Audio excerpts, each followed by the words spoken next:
2021 में नासा के Voyager 1 spacecraft ने धरती से करीब 23 बिलियन किलोमीटर दूर इंटरस्टेलर स्पेस में एक मिस्टीरियस साउंड डिस्कवर की थी। यूं तो ये स्पेसक्राफ्ट साल 2012 में ही हमारे सोलर सिस्टम को लीव कर चुका है, लेकिन साइंटिस्ट ने ऐसा कुछ पहली बार सुना था। तो आखिर ये मिस्टीरियस हम साउंड आखिर कौन प्रोड्यूस कर रहा है? वेल, साइंटिस्ट का मानना है कि जब इंटरस्टेलर स्पेस में मौजूद प्लाज्मा के पार्टिकल सोलर विंड से टकराते हैं तो कुछ वाइब्रेशन प्रोड्यूस होते हैं। इन वाइब्रेशन को प्लाज्मा वेव्स नाम दिया गया है और वो मिस्टीरियस हम इसी का साउंड है। आज से करीब 45 साल पहले लॉन्च किए गए वॉयेजर 1 और 2 ने स्पेस में एक से एक सरप्राइजिंग डिस्कवरी की है और कई स्पेस रिकॉर्ड्स भी बनाए हैं। वॉयेजर प्रोग्राम के अंडर नासा ने सोलर सिस्टम के outer planets Jupiter, Saturn, Uranus और नेपच्यून पर अपने स्पेसक्राफ्ट भेजने का गोल रखा था। इसी कड़ी में पहले 20 अगस्त 1977 को वॉयेजर 2 और फिर 5 सितंबर 1977 को वॉयेजर 1 को स्पेस में लॉन्च किया गया था। आपको बता दूं कि वॉयेजर 2 जिस ट्रैजेक्टरी से जुपिटर तक पहुंचने वाला था उसमें वॉयेजर 1 के कंपैरिजन में ज्यादा टाइम लगने वाला था। यही कारण है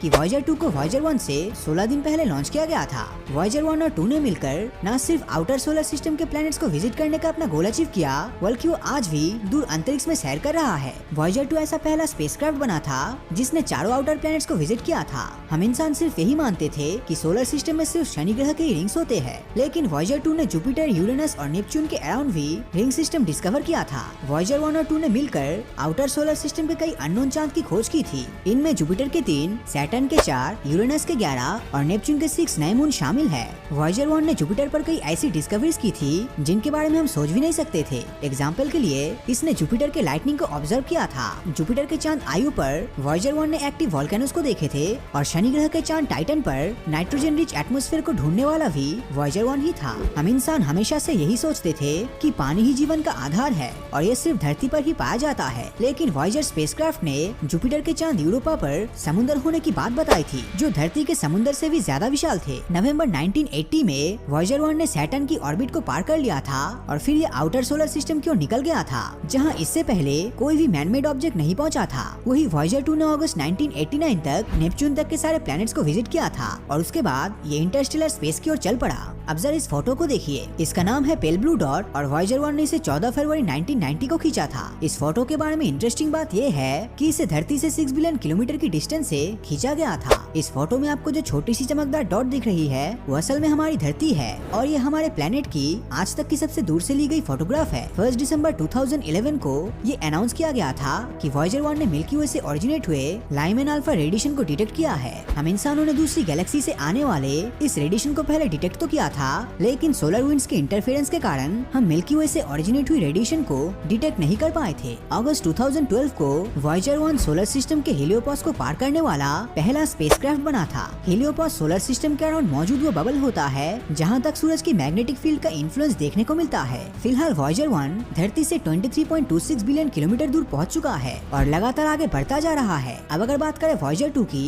तो 5 नवंबर 2018 को इसने भी सोलर सिस्टम के हेलियोपॉस को क्रॉस कर लिया था और ये इंटरस्टेलर स्पेस में एंटर हो गया। ये स्पेसक्राफ्ट धरती से इतनी ज्यादा दूरी पर है कि वॉयेजर 1 तक एक सिग्नल भेजने में 21 घंटों का समय लगता है और वॉयेजर 2 के लिए भी ये समय कम से कम 13 घंटे का होता है। इन वॉयेजर स्पेसक्राफ्ट्स ने अपने इनिशियल गोल्स को 1990s में ही खत्म कर लिया था। आज ये जो कुछ भी डिस्कवर कर रहा है और जो अचीवमेंट्स हासिल कर रहा है ये सब हमारे लिए बोनस है। इन स्पेसक्राफ्ट के ज्यादातर इंस्ट्रूमेंट को या तो स्विच ऑफ कर दिया गया है या फिर ये खुद से ही काम करना बंद कर चुका है। वॉयेजर 1 के फिलहाल सिर्फ 4 इंस्ट्रूमेंट्स एक्टिव है और वॉयेजर 2 के 5। ऐसा माना जा रहा है कि साल 2025 के अंत तक इन दोनों स्पेसक्राफ्ट के फ्यूल खत्म हो जाएंगे और फिर ये हमेशा के लिए हमसे कांटेक्ट खो देंगे। यानी कि वो दिन दूर नहीं जब हम इन स्पेसक्राफ्ट से आखिरी सिग्नल रिसीव कर रहे होंगे। लेकिन अगर आप ये बात सुनकर निराश हो गए तो मेरे पास आपके लिए एक अच्छी खबर है। एक बार फ्यूल खत्म हो जाने पे ये हमसे कांटेक्ट तो खो देंगे, लेकिन ये आउटर स्पेस की ओर अपनी यात्रा खत्म नहीं करने वाले। इन दोनों स्पेसक्राफ्ट के साथ गोल्डन रिकॉर्ड्स भी भेजे गए थे जो हम इंसानों के मैसेज को दूर अंतरिक्ष तक पहुंचाएगा। गोल्डन रिकॉर्ड्स असल में gold plated audio visual disc है जिनमें धरती की लोकेशन, यहाँ पर रहने वाले इंसान, जीव जंतु और उनकी वॉइसेस, हमारे डीएनए की इन्फॉर्मेशन और ऐसी कई चीजें रिकॉर्ड है। अगर फ्यूचर में कोई एडवांस्ड एलियन सिविलाइजेशन इन स्पेसक्राफ्ट को कैप्चर कर लेती है तो इन गोल्डन रिकॉर्ड्स के थ्रू वो हमारी धरती और यहाँ पर मौजूद जीवन को जान सकेंगे। यहाँ मैं आपको बता देना चाहता हूँ कि अगर ये स्पेसक्राफ्ट अपनी जर्नी में किसी दूसरे ऑब्जेक्ट से नहीं टकराते हैं तो ये हमेशा के लिए आगे बढ़ते ही रहेंगे। एग्जाम्पल के लिए वॉयेजर 1 आज से 300 साल बाद सोलर सिस्टम के ऑर्ट क्लाउड में एंटर हो जाएगा और 30,000 साल बाद ऑर्ट क्लाउड की बाउंड्री को क्रॉस कर लेगा। अगर ये उस समय भी आज वाली स्पीड से चलता रहा तो आज से 40,000 साल बाद ये ग्लिस 445 स्टार से सिर्फ 1.6 लाइट ईयर की दूरी से गुजरेगा और आज से 3 लाख साल बाद M3V स्टार तक पहुंच जाएगा। ऐसा माना जा रहा है कि अगर वॉयेजर 2 इसी स्पीड से कॉन्स्टेंटली आगे बढ़ता गया तो आज से 2,96,000 साल बाद ये आसमान में चमकने वाले सबसे ब्राइटेस्ट स्टार सीरियस के पास से भी गुजरेगा। Voyager 1 and 2 spacecraft undoubtedly human history के सबसे सक्सेसफुल स्पेस एक्सप्लोरेशन मिशन में शामिल है। आज हम आउटर सोलर सिस्टम और इंटरस्टेलर स्पेस के बारे में जो कुछ भी जानते हैं उसका क्रेडिट इन्हीं स्पेसक्राफ्ट को जाता है। वैसे आप इसके बारे में क्या सोचते हैं? क्या अपने बचे हुए सालों में भी ये स्पेसक्राफ्ट कोई धमाकेदार डिस्कवरी करके जाने वाला है? अपनी राय नीचे कमेंट करके जरूर बताएं। और अगर ये वीडियो आपको अच्छा लगा हो तो इस वीडियो को लाइक और अपने दोस्तों के साथ शेयर करना मत भूलना।